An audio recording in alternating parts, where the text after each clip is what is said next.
Sabe que uno de los lemas de los Juegos Olímpicos, si no lo digo bien, es más rápido, más alto, más fuerte, ¿no? Y siempre se aplaude y se engrandece cuando algún récord es superado, ¿eh? Un nuevo récord del mundo, un nuevo récord olímpico, y hay una motivación a los atletas a que se superen, a que mejoren sus marcas siempre. Así que en esta mañana, como atletas del Señor, ¿vamos a superar alguna marca? ¿Sí o no? Sí, pero te va a doler el cuerpo. Superar las marcas implica mayor sacrificio, mayor entrenamiento, y el cuerpo muchas veces no quiere eso. Así que hay que esforzarse, como dice la Escritura, y ser valiente. Yo quiero invitarte a que vengas conmigo al libro de los Hechos de los Apóstoles, capítulo 9. Y de ahí vamos a resaltar un versículo que a mí me reta y que, como algunos versículos que podemos tener cada uno de nosotros como lema, pues yo pondría en las paredes de mi habitación. Si usara la filacteria como los judíos, la daría en la mano y en la frente y en el pecho, ¿no? Pero mejor es que esté en el corazón, que esté en la tabla del corazón. Ven conmigo a Hechos capítulo 9. Es un pasaje que espero sea muy conocido por vosotros, porque si no es conocido diría, vas un poquito atrasado, ¿eh? Creo que todo lo hemos leído, lo hemos oído, ¿verdad? Incluso alguna película por ahí es posible que hasta lo haya expuesto. Y es la conversión de Saulo de Tarso, más tarde llamado Pablo. Y de ahí vamos a resaltar un texto que será el que dará título, de alguna manera, a la meditación que en esta mañana vamos a compartir. Pero vamos al texto y vamos a leer del versículo 1 hasta el 31, así que no te canses, ¿eh? Si son más de 5 versículos ya comienza a cansarte, pues vamos a llegar al 31. Dice, Saulo, respirando aún amenazas y muerte contra los discípulos del Señor, vino al sumo sacerdote y le pidió cartas para la sinagoga de Damasco, a fin de que si hallase algunos hombres o mujeres de este camino, los trajese presos a Jerusalén. Mas yendo por el camino aconteció que al llegar cerca de Damasco, repentinamente le rodeó un resplandor de luz del cielo. Cayendo en tierra, oyó una voz que le decía, Saulo, Saulo, ¿por qué me persigues? Él dijo, ¿quién eres, Señor? Y le dijo, yo soy Jesús a quien tú persigues. Dura cosa te es dar coces contra el aguijón. Él, temblando y temeroso, dijo, Señor, ¿qué quieres que yo haga? Vamos a meditar en esta mañana sobre este versículo y estas palabras principalmente. Y dila conmigo, si puedes. Señor, ¿qué quieres que yo haga? Espero que no lo hayas dicho como un disco de repetición, sino sabiendo lo que decimos. Porque lo habéis dicho porque yo os lo he propuesto y sois muy obedientes y queda antifonalmente, queda bien. Pero la idea o el sentir es haberlo dicho conscientemente de lo que decimos y de corazón.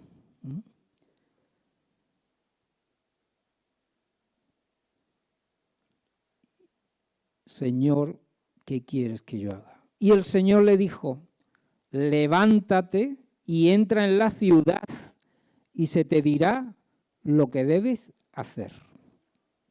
Y los hombres que iban con Saulo se pararon atónitos, oyendo a la verdad la voz, mas sin ver a nadie. Entonces Saulo se levantó de tierra y abriendo los ojos no veía a nadie. Así que llevándole de la mano le metieron en Damasco, donde estuvo 3 días sin ver y no comió ni bebió. Había entonces en Damasco un discípulo llamado Ananías, a quien el Señor dijo en visión, Ananías. Y él respondió, ¿Qué respondió él? Heme aquí, Señor. Y el Señor le dijo, levántate y ve a la calle que se llama Derecha y busca en casa de Judas a uno llamado Saulo de Tarso, porque aquí él ora y ha visto en visión a un varón llamado Ananías que entra y le pone las manos encima para que recobre la vista. Entonces Ananías respondió, Señor, he oído de muchos acerca de este hombre, cuántos males ha hecho a tus santos en Jerusalén. Y aún aquí tiene autoridad de los principales sacerdotes para prender a todos los que invocan tu nombre. El Señor le dijo, ve, porque instrumento escogido me es este para llevar mi nombre en presencia de los gentiles y de reyes y de los hijos de Israel, porque yo le mostraré cuánto le es necesario padecer por mi nombre. Fue entonces Ananías y entró en la casa, y poniendo sobre él las manos dijo, hermano Saulo, el Señor Jesús, que se te apareció en el camino por donde venías, me ha enviado para que recibas la vista y seas lleno del Espíritu Santo. Y al momento le cayeron de los ojos como escamas, y recibió al instante la vista, y levantándose fue bautizado. Y habiendo tomado alimento, recobró fuerzas, y estuvo Saulo por algunos días con los discípulos que estaban en Damasco. Enseguida predicaba a Cristo en las sinagogas, diciendo que éste era el Hijo de Dios. Y todos los que le oían estaban atónitos y decían, ¿no es este el que asolaba en Jerusalén a los que invocaban este nombre? Y a eso vino acá, para llevarlos presos ante los principales sacerdotes.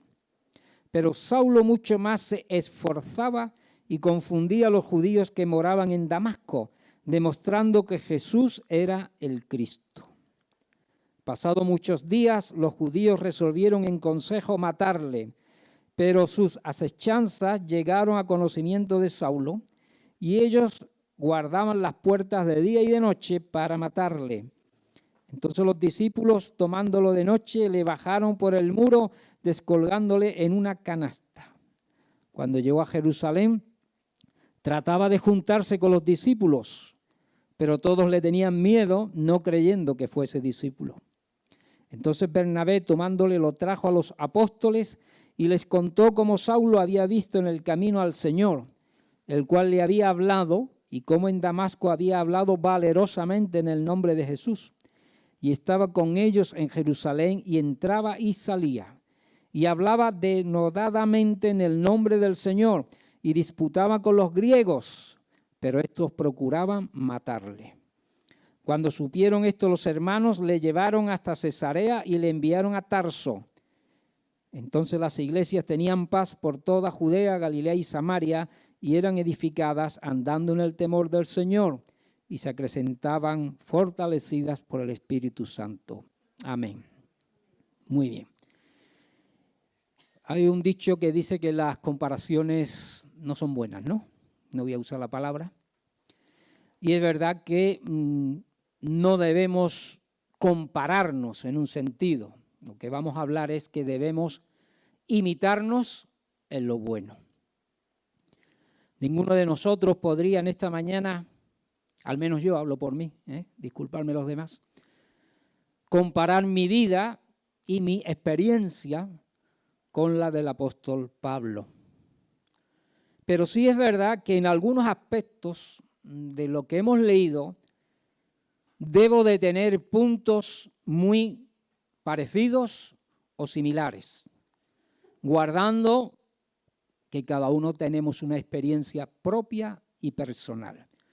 Pero en el esquema del proceso de la conversión de Pablo y su posterior vida, sí que deberíamos de parecernos al menos en aspectos muy importantes.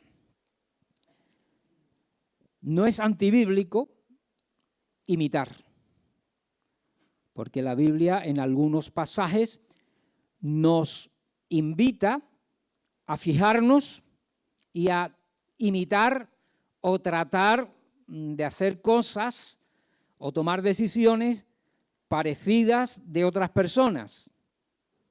Lógicamente la Escritura nos dice qué debemos imitar de algunas personas y qué no debemos de hacer de algunas personas. Siempre nos dirá que imitemos cosas buenas, cosas edificantes, cosas que tienen que ver con la voluntad de Dios. Somos motivados a imitar a otros creyentes e incluso somos motivados como iglesia a imitar a otras iglesias. Y de hecho después leeremos algún texto. Todo relacionado con el buen testimonio, con las cosas buenas. Hoy día vivimos en un mundo donde hay muchas personas que son imitadas o buscan gente que les imite. Con el desarrollo del Internet, ¿verdad? Y de todo lo que está relacionado con las redes sociales, yo no sabía que existían palabras como youtubers. ¿Alguien sabe traducir qué significa youtubers? Este es un youtuber. A ver, los que sabéis inglés. Pero sabéis que es una persona que tiene seguidores, ¿no? Vale, menos mal. Y un TikTok. Los TikTokers. ¿Sabéis lo que son los TikTokers? Los que usan un modelo de red, sea la de YouTube, mi inglés es perfecto, como veis, o del TikTok, o del Instagram, ¿no? O del Twitter. Estoy mejorándome. Son plataformas en Internet que hay personas que las utilizan y son atrayentes, son atractivas, algunas son jóvenes, son adolescentes, incluso la hay de niños, de gente madura, de personas que dominan ciertas cosas, que si la moda, que si la cocina, que si la política, que si los análisis de muchas cosas. Y cuando tú entras ahí, pues ves que tiene miles y miles de seguidores. Pero muchas veces no solamente son seguidores que les gusta el tema que desarrolla, sino de imitadores, que acaban vistiéndose, adornándose, hablando y tomando, ¿verdad? Tomando cada vez más parecido a esa persona. No sé si te suena esta frase: sed imitadores de mí como yo de Cristo. ¿Quién la dijo? Pablo. Primera de Corintios 11:1. Sed imitadores de mí. Vaya qué vanagloria, ¿no? Que Pablo era un presuntuoso, ¿no? Y que te imitemos, que cómo te vestía, el color de tu ropa, el peinado, aunque algunos dicen que no tenía mucho cabello, en la barba, cómo te la pones, ¿en qué quiere que te imitemos a ti? Dice, no, en lo que yo imito a Cristo. ¿Por qué? Porque en realidad cualquier creyente debemos de reflejar a Cristo, ¿o no? La luz de Cristo. Si somos iluminados por la luz de Cristo, dice que debemos resplandecer y proyectar. La Biblia habla del fruto del Espíritu, del nuevo nacimiento. Así que cada uno de nosotros deberíamos, para los demás, tener algo a imitar, ¿sí o no? No imitar cuando te enfadas, cuando te pones ahí tenso, cuando dices alguna palabra que no debías de decir, cuando hablas de alguien que no deberías de hablar de esa manera. No, esas cosas no. Pero deberíamos de tener cada uno algo de la presencia del Señor, que yo dijera, me gustaría ser como él o como ella en la manera que lleva esta situación. ¿Cómo ha reaccionado ante esto? ¿Cómo está enfocando su vida? ¿Cómo está haciendo? En Filipenses 3:17 vuelve a decir Pablo que desea que él sea imitado en contraposición de los malos ejemplos. Cuidado, porque como dice un refrán también en español, dice todo lo malo se pega, ¿no? Yo no quiero que se me pegue lo malo. Pero queramos o no queramos, vamos a ser influenciados de alguna manera por nuestro entorno. Se dice que los niños chiquititos son como esponjas, ¿no? Que todo lo reciben y después delante de los demás dice, pues papá y mamá esta mañana se pelearon, ¿no? Uy, que los niños son como esponjas, ¿no? Todo lo ven, todo lo captan y lo sueltan ahí con una facilidad que algunos se queda avergonzado cuando dice, pues tú me dijiste que era de otra manera, ¿no? Pues es verdad. Cuidado, o tratemos siempre de poder decir a alguien, mira, imita lo bueno de mi vida, porque sé que algo tendré del Señor. Mira lo que dice la epístola a los hebreos de Abraham, cuando está hablando de Abraham, Hebreos 6:12. A fin de que no os hagáis perezosos. Una vida hueca, una vida sin sentido, una vida totalmente física, vegetativa, que se deja llevar por las necesidades del cuerpo o las necesidades del entorno, pero no es proactiva, no es una vida que hace o que procura, ¿verdad?, alcanzar alguna meta, dice, sino imitadores de aquellos que por la fe y paciencia heredan las promesas. Aleluya. Se dice que el padre de la fe fue Abraham. Igual que hemos leído sobre la biografía de Pablo, la de Abraham es aún si cabe igual o más extensa. Hablando de las cosas positivas que hizo Abraham, también como de sus fallos. De Pablo no se vislumbra los detalles muy negativos de su vida, aunque él se encarga de decir, miserable hombre de mí. Por si no lo sabíamos, ¿no? Que muchas veces el bien que quería hacer no hacía y el mal que no quería era el que hacía. Luego, Pablo también tuvo sus sombras, menos mal. Pero de Abraham podemos aprender muchas cosas buenas, así como entender que en algunos momentos también tuvo sus debilidades y cometió sus errores. Pero la Biblia dice que es el padre de la fe. Y de él somos los herederos de la fe.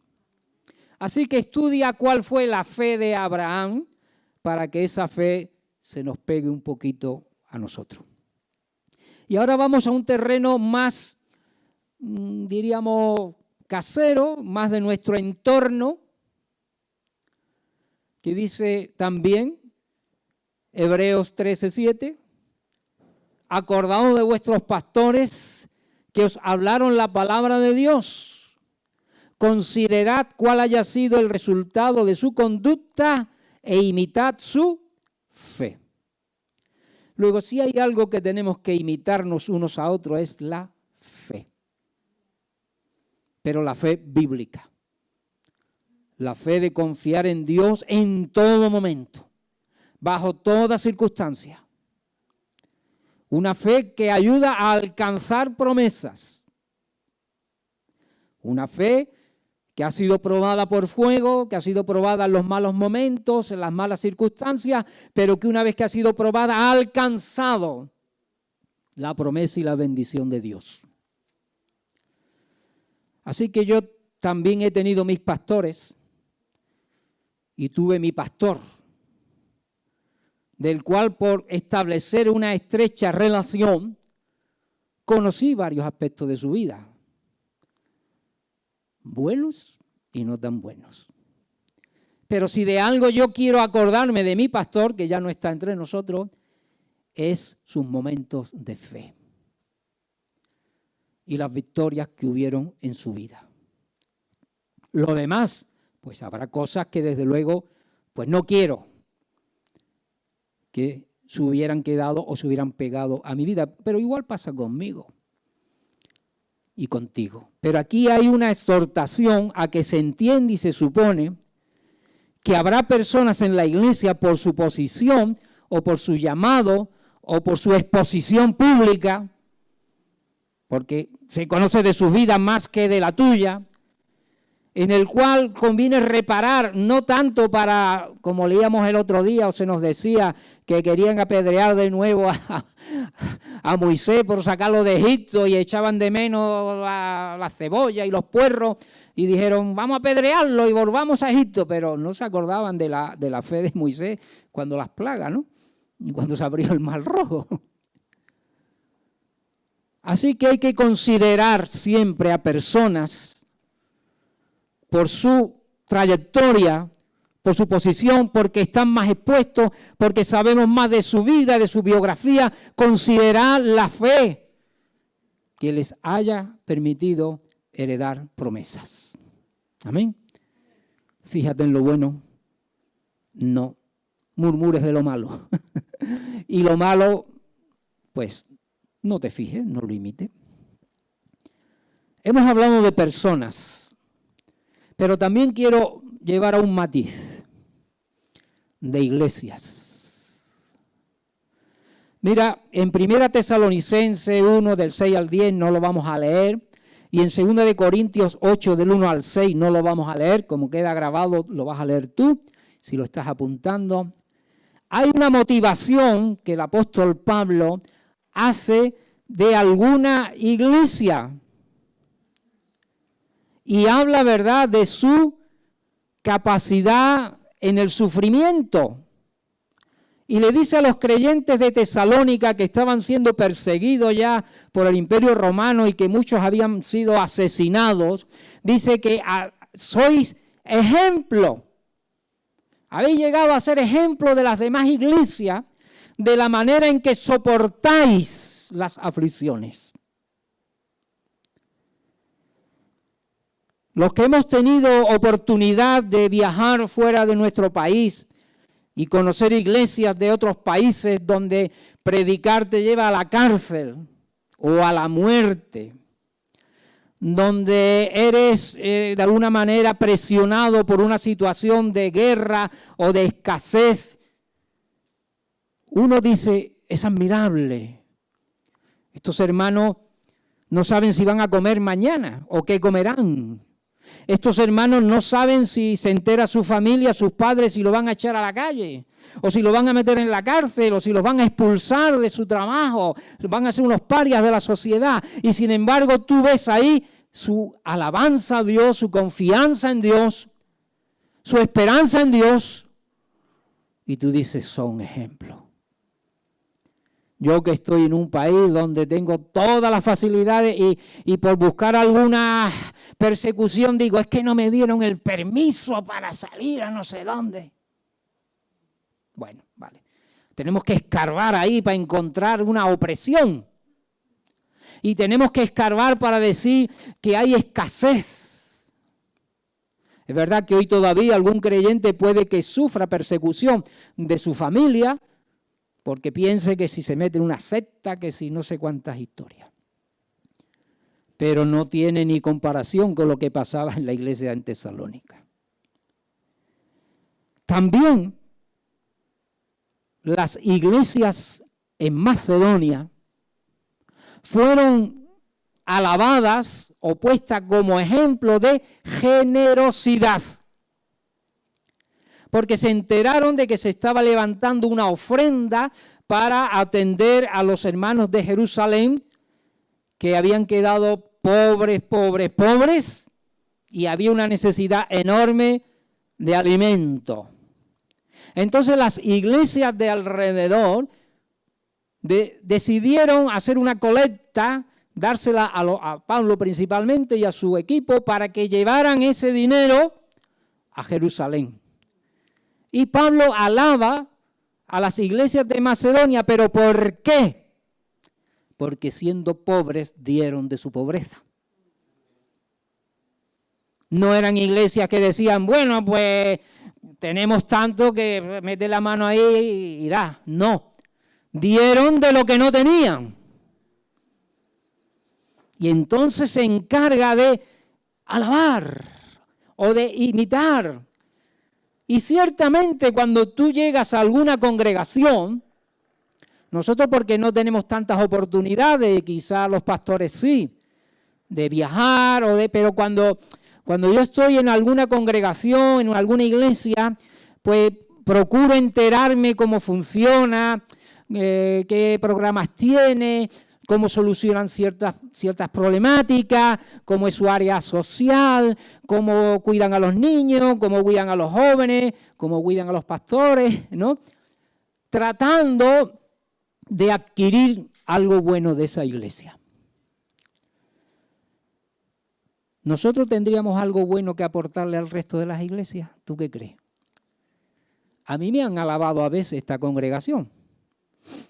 No voy a decir en qué para que no te enorgullezca. Pero, hermanos, yo creo que hay cosas, por la misericordia de Dios y por su gracia, que nosotros podríamos aportar al resto, amén. Y otras que más vale que no sepan cómo estamos. Pero aún en las congregaciones hay motivos para aprender unas de otras, para edificarse diciendo, imitar la fe de esos creyentes. Volvemos a Pablo y al texto que hemos resaltado.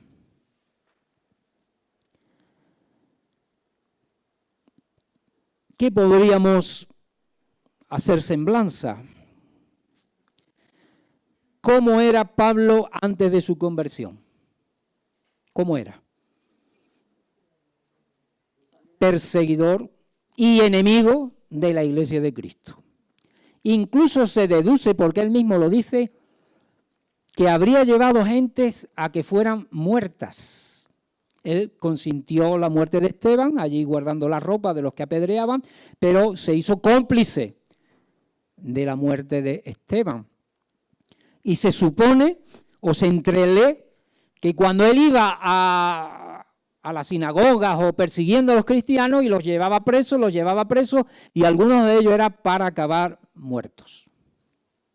Luego, ¿qué era Saulo? Era un enemigo de Cristo.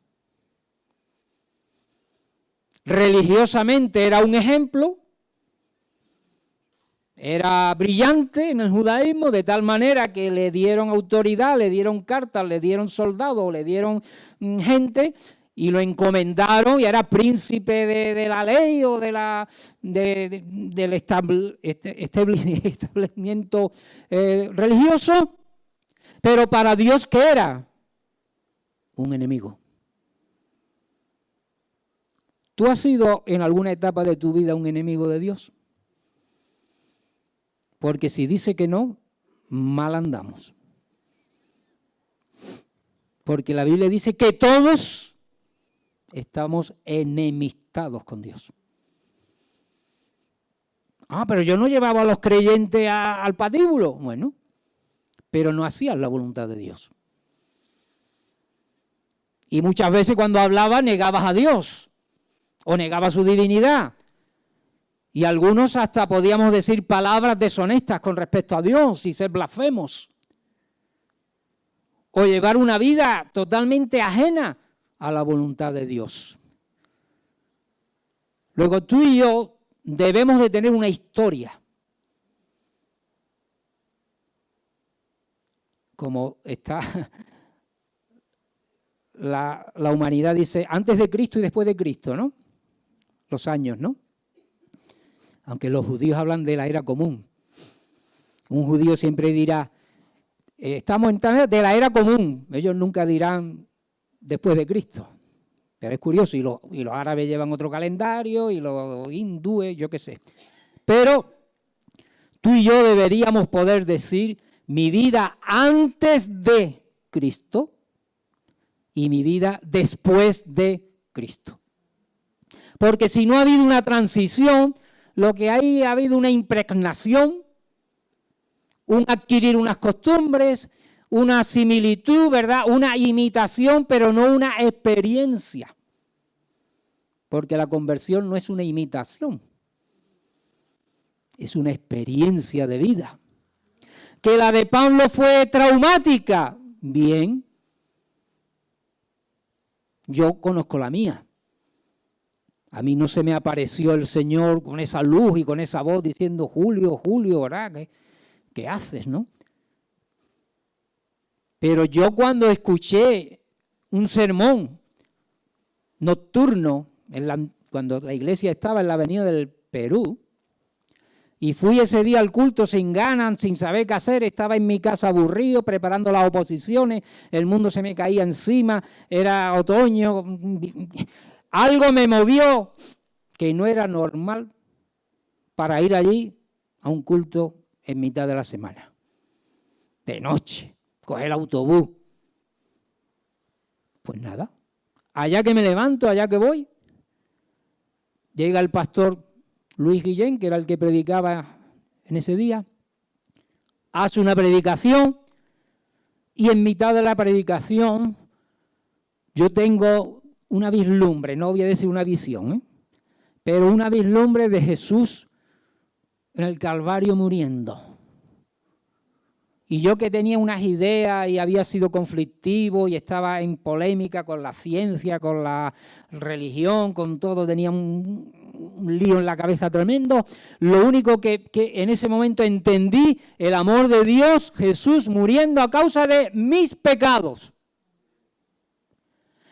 Y empiezo a compungirme. Eso me recuerda a la predicación del día de Pentecostés.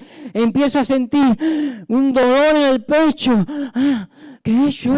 Y empiezo a llorar y a llorar. Y yo decía, pero este que está a mi lado y el otro. Y yo no podía parar de llorar porque estaba experimentando dolor por mis pecados. Y por otro lado, la alegría o la satisfacción de que Jesús me perdonaba. La tuya no sé cómo habrá sido, pero yo sí sé cómo fue la mía. Hubo un antes y un después. Romanos 5:10 dice que éramos enemigos y Colosenses 1:21 habla de la reconciliación cuando éramos enemigos. Así que yo pasé de ser un enemigo de Dios a un amigo de Dios, porque Él me hizo su amigo. Nuestro particular Damasco. ¿Tú has tenido tu Damasco?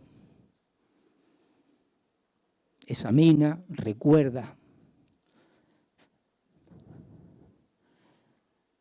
Y este es el aspecto importante. Cuando Saulo tiene esa experiencia, una teofanía, ¿no? Una aparición de Dios, y cae y dice, ¿quién eres?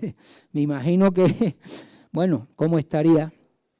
Y Jesús se le manifiesta. Yo soy Jesús al quien tú persigues y te es dura cosa dar coces contra el aguijón, te estás estrellando. El incrédulo, el enemigo de Dios, se está estrellando contra Dios, se está dando cabezazos, se está autodestruyendo en el fondo. Inmediatamente dice, Señor, ¿qué quieres que yo haga?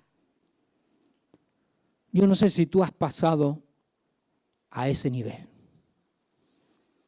a ese escalón.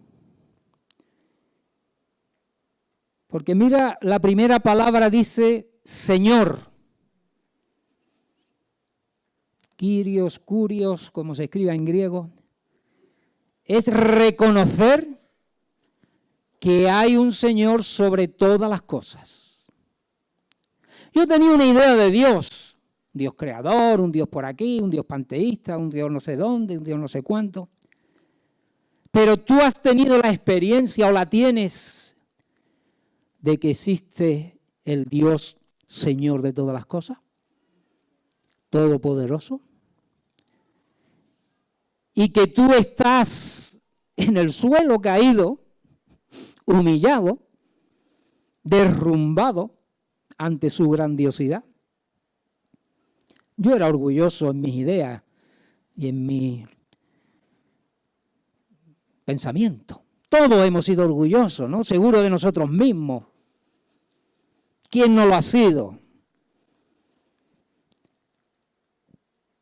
Primero, Señor. Si tú tienes claro que hay un Señor y que es tu Señor, pasarás al siguiente escalón. ¿Qué quieres? Señor, Señor, dice Jesús, mucho Señor, Señor, y no hacéis lo que yo digo. Mucho llamarme Señor para arriba, Señor para abajo, mucho, ¿verdad? Pero es que no hacen, no soy tu Señor. Porque estás viviendo tu vida según tus pensamientos, según tus ideas. Es más, me estás diciendo a mí todos los días lo que tengo que hacer. Señor, cúrame, Señor, arregla el problema de mi hijo, Señor, arregla el problema del otro. Nos pasamos más tiempo diciéndole al Señor qué tiene que hacer que diciéndole, Señor, ¿qué quieres que haga yo? ¿O no? Parece que los señores somos nosotros y Jesús tiene que hacer lo que le decimos. Cúrame, sáname, dame trabajo, arregla este pleito, arregla el otro problema. Hoy hace mucho calor.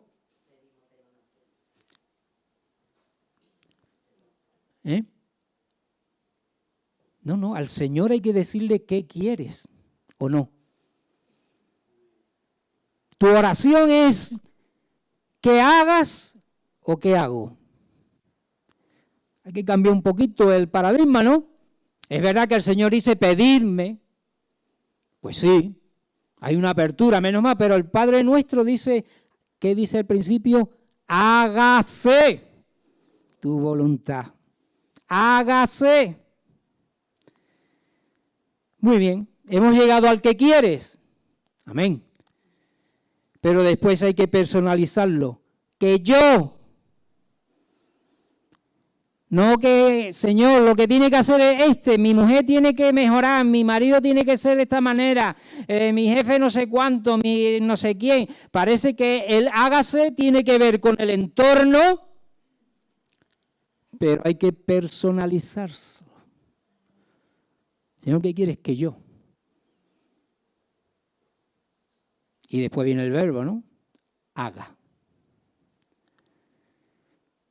¿Por qué haga? Porque hay que hacer algo, ¿no?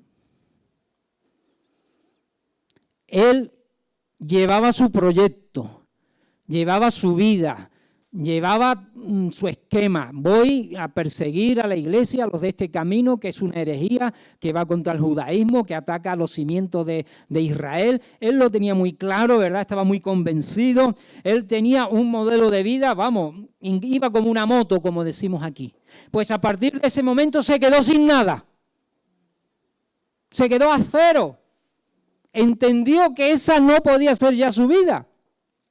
¿Cómo iba a ser perseguidor de la iglesia de Jesús? Así que en ese momento dice, ponme cosas. ¿Qué hago? El día de Pentecostés, los que fueron compungidos dijeron, varones hermanos, ¿qué haremos?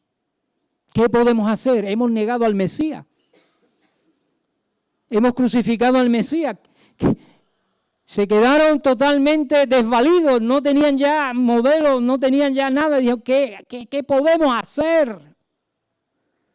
¿Tú te has quedado a cero delante del Señor cuando te convertiste? Tu vida ya no te servía.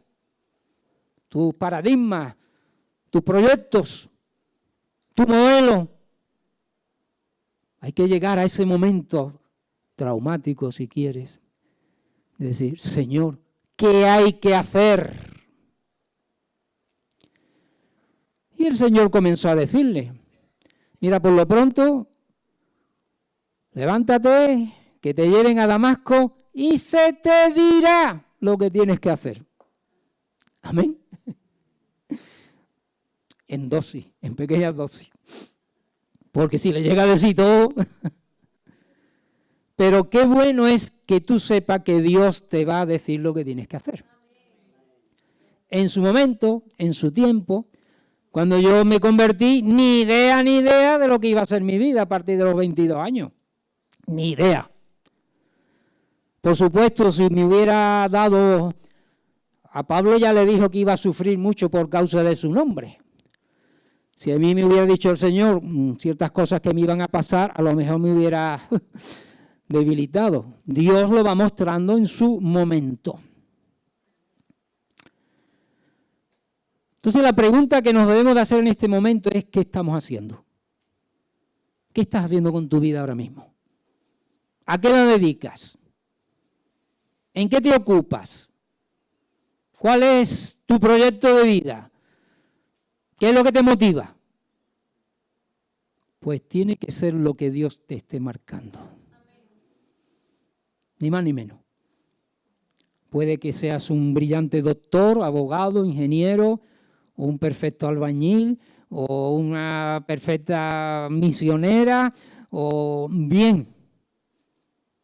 Pero que lo que estés haciendo sea porque Dios te está guiando. Dios le dijo a Ananías, yo creo que Ananías le transmitiría el mensaje a Pablo porque inmediatamente él comenzó a proyectarse en ese llamado. Fíjate que cuando él entra en Damasco y recupera la vista, se pone a predicar. A los que iba a aprender, ahora va a la sinagoga a decir todo lo contrario. Él podía haber ido a la sinagoga, a ver, decirme dónde están los cristianos que les voy a echar el guante. Pues no, ahora él entra en la sinagoga y se pone a demostrarle a los judíos que Jesús es el Mesías. Y crea un revuelo, pero este no era el que venía a perseguir a los de este camino y ahora los está elevando de tal manera que lo quieren matar, que lo tienen que descolgar por el muro. Cuando llega a Jerusalén, él llega allí totalmente eufórico y se encuentra al principio que le huyen. Pero ¿cómo va hasta que Bernabé tiene que dar la cara por él? No, pero es que ha tenido una experiencia en Damasco y tengo noticias de que allí está predicando, que allí está alabando a Dios, a Jesús, lo cual baja la presión y dice que se pone a predicarle allí en Jerusalén, donde estaban las autoridades religiosas, donde estaban los que le habían dado las cartas, los que estaban en contra del camino. Se pone a predicar allí, de tal manera que de nuevo esa fue su vida constante. Los de su nación quisieron matarle, siempre. Y ahora él se tiene que dejar llevar y lo cogen y dicen, no, huye de aquí porque te van a matar, lo mandan a Cesarea, lo mandan a Filipo, a Tarso, perdón, Cesarea de Marítima y de ahí a Tarso. Y según dice la historia, dicen, Pablo se pasó unos 3 años donde no era muy llamativo como después aparece. Se supone que fue el tiempo de la revelación de Dios para su vida, donde él escuchó, vio, ¿verdad? Y después con el tiempo de nuevo fue buscado y llevado a Antioquía. Y de Antioquía fue ya proyectado al mundo entero. Él escribía cuantas cosas para mí eran ganancias, las tengo como pérdida. ¿Cuánto has perdido tú en tu vida por el Señor y yo? ¿Podemos decir lo mismo? Lo que para mí antes era importante, ahora es como un montón de eso. A fin de conocerle, a fin de hacer su voluntad. Y sobre todo, ¿cuál es nuestra bienaventurada esperanza? Cuando él dijo, por lo demás, después de una dilatada vida al servicio del Señor, me está guardada la corona de justicia, la cual me dará el Señor juez justo en aquel día, y no solo a mí, sino también a todos los que aman su venida. ¿Cuál es tu motivación y la mía? Bueno, Señor, procurar hacer lo más claro, en el mayor porcentaje posible tu voluntad, tu proyecto para mi vida, para lo que tú me has llamado.